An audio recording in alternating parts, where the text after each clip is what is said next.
2017 թվականի պետական բյուջեի նախագծով մարդու իրավունքների պաշտպանի գրասենյակին կհատկացվի 251 միլիոն դրամ։ Անցած տարվա համեմատ գրասենյակին հատկացվող գումարը կրճատվել է 4,3 միլիոն դրամով։ Մարդու իրավունքների պաշտպան Արման Թաթոյանը հայտնեց, որ ՄԻՊ աշխատակազմում ստեղծվել են նոր երեխաների եւ զինծառայողների իրավունքների պաշտպանության բաժիններ։ Պատգամավորները հետաքրքրվեցին այդքանով հանդերձ ՄԻՊ ինստիտուտը կարելի է կայացած համարել։ Վստահաբար ընթանում է կայացման ճանապարհով, կարծում եմ կայացած է եւ ավելի կայացման ճանապարհը լիարժեք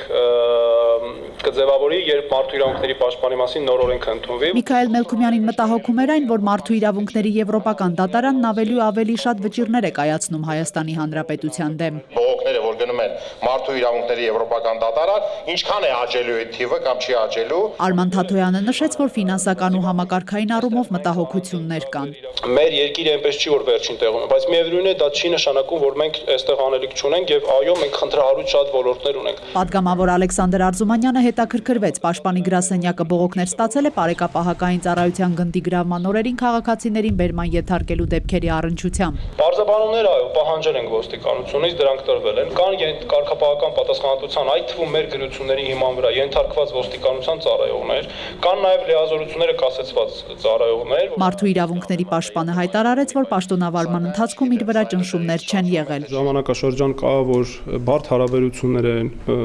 գործընկերների հետ եւ այլն, բայց